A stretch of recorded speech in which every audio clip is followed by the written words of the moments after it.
Story Old Dragonbeard. At the time of the last emperor of the Sui dynasty, the power was in the hands of the emperor's uncle, Yang Su. He was proud and extravagant. In his halls stood choruses of singers and bands of dancing girls, and serving maids stood ready to obey his least sign.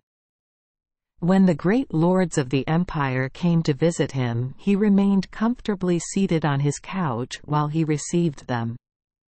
In those days there lived a bold hero named Li Diesing. He came to see Yang Su in humble clothes in order to bring him a plan for the quieting of the empire. He made a low bow to which Yang Su did not reply, and then he said, "The empire is about to be troubled by dissension and heroes are everywhere taking up arms. You are the highest servant of the imperial house. It should be your duty to gather the bravest around the throne. And you should not rebuff people by your haughtiness." When Yang Su heard him speak in this fashion, he collected himself, rose from his place, and spoke to him in a friendly manner. Li Diesing handed him a memorial, and Yang Su entered into talk with him concerning all sorts of things. A serving maid of extraordinary beauty stood beside them. She held a red flabrum in her hand, and kept her eyes fixed on Li Diesing. The latter at length took his leave and returned to his inn. Later in the day someone knocked at his door. He looked out, and there, before the door, stood a person turbaned and gowned in purple, and carrying a bag slung from a stick across his shoulder. Li Diesing asked who it was and received the answer, "I am the fan-bearer of Yang Su." With that she entered the room, threw back her mantle and took off her turban. Li Diesing saw that she was a maiden of 18 or 19. She bowed to him, and when he had replied to her greeting she began, "I have dwelt in the house of Yang Su for a long time and have seen many famous people, but none who could equal you. I will serve you wherever you go." Li Diesing answered, "The minister is powerful. I am afraid that we will plunge ourselves into misfortune. He is a living corpse, in whom the breath of life grows scant," said the fan-bearer, "and we need not fear him." He asked her name, and she said it was Deshang, and that she was the oldest among her brothers and sisters.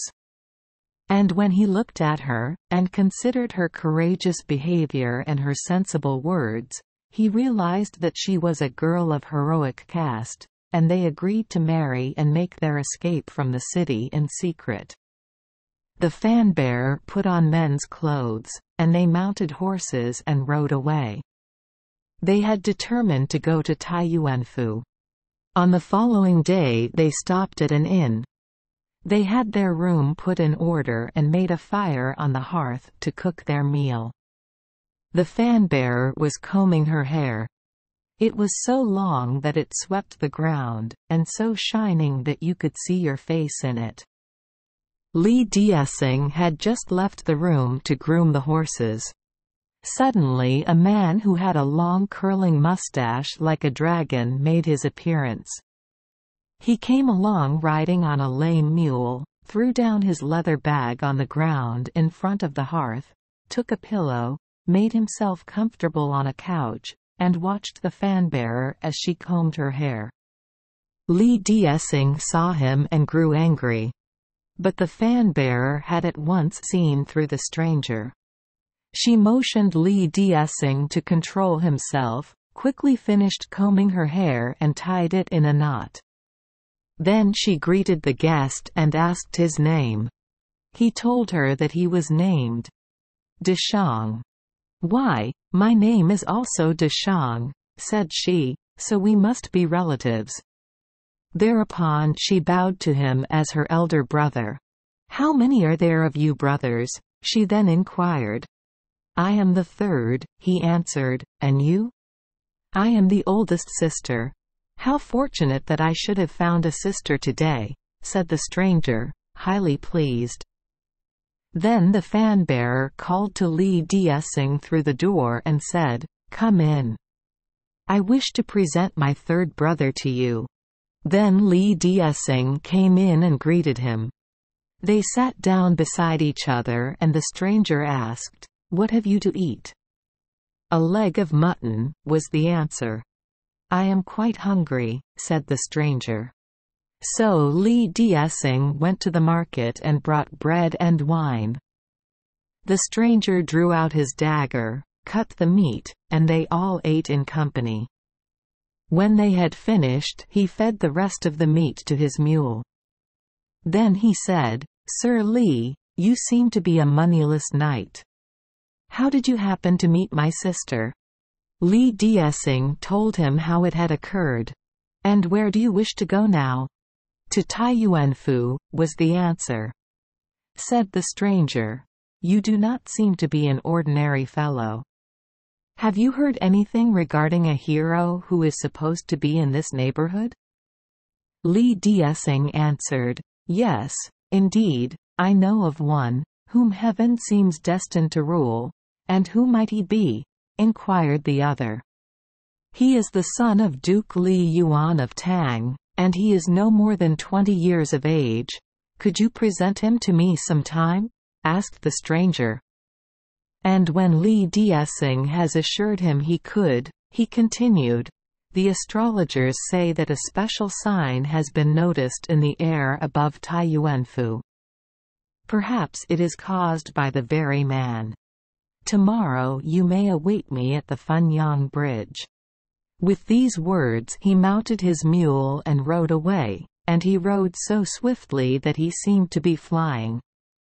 The fan-bearer said to him, "He is not a pleasant customer to deal with.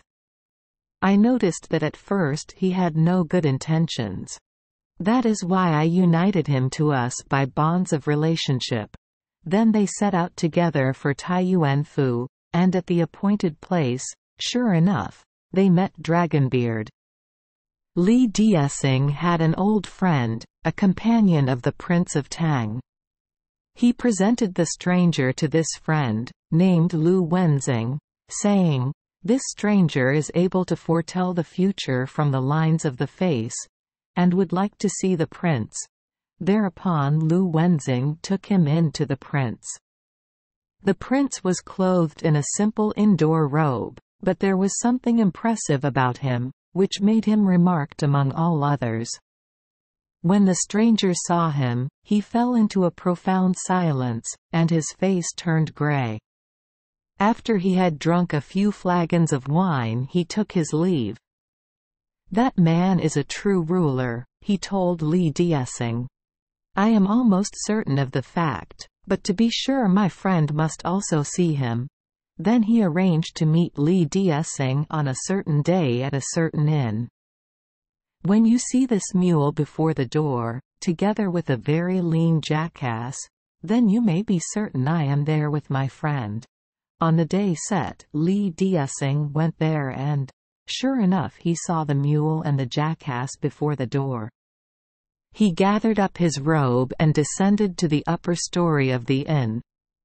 There sat old Dragonbeard and a Taoist priest over their wine.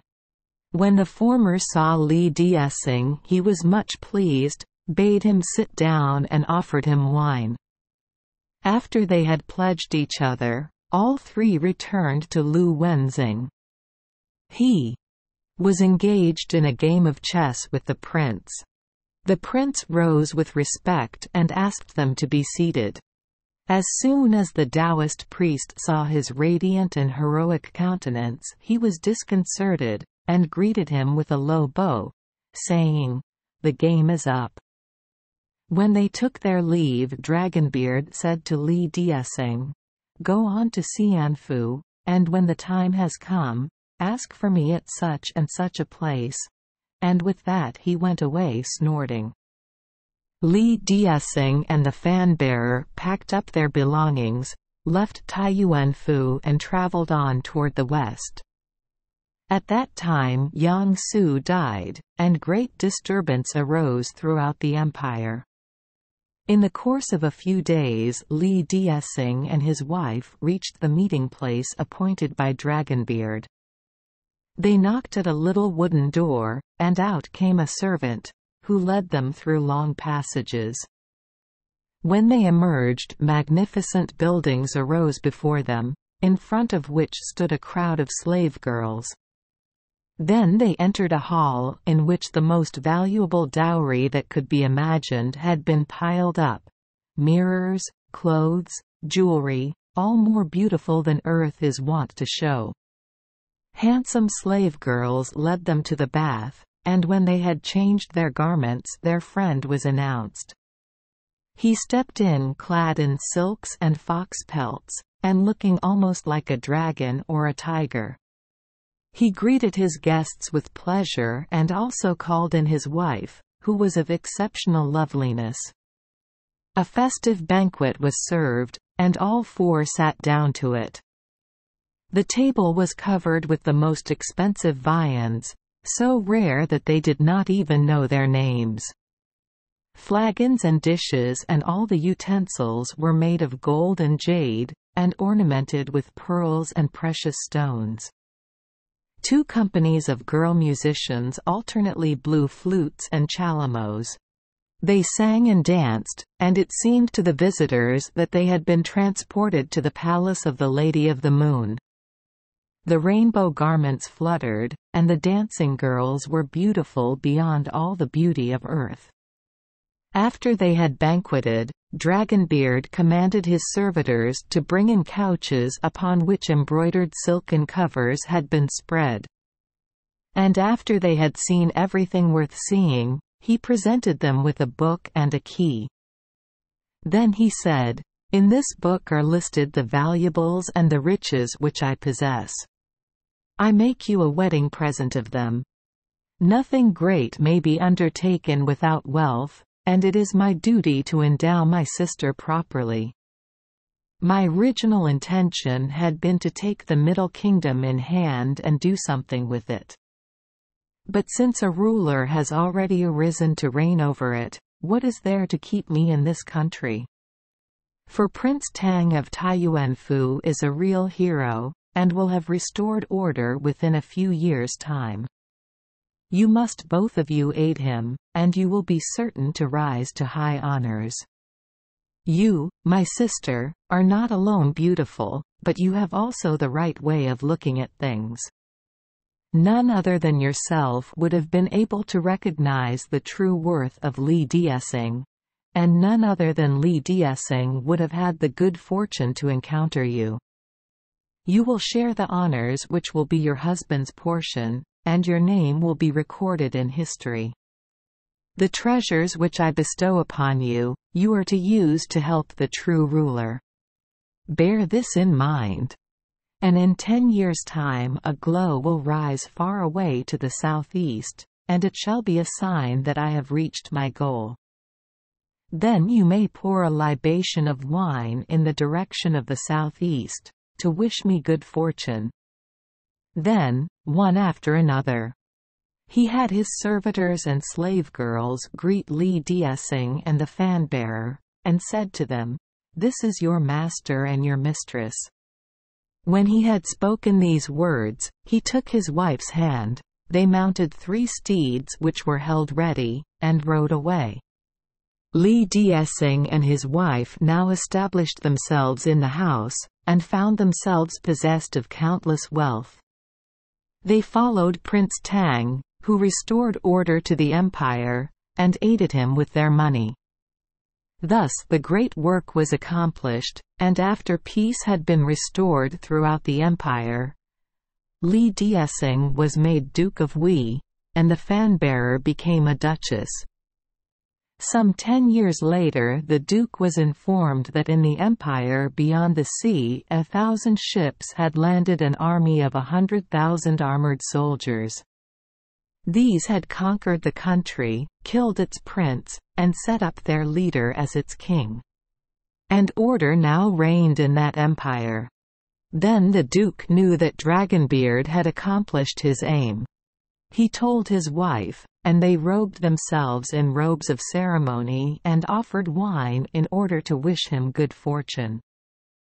And they saw a radiant crimson ray flash up on the southeastern horizon.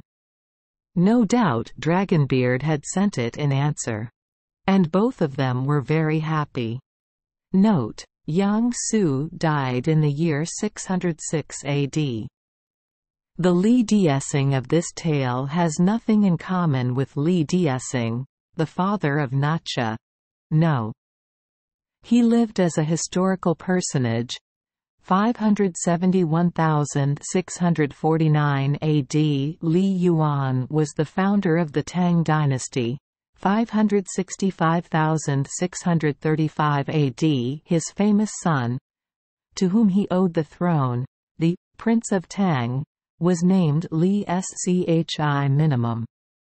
His father abdicated in 618 in his favor. This tale is not, of course, historical, but legendary. Compare with the introduction of the following one. Thank you for joining us for today's fairy tale. We hope these stories bring joy and meaning to your day. If you love our channel, please hit the subscribe button so you won't miss any exciting tales. Wishing you a good night and sweet dreams. See you in the next story.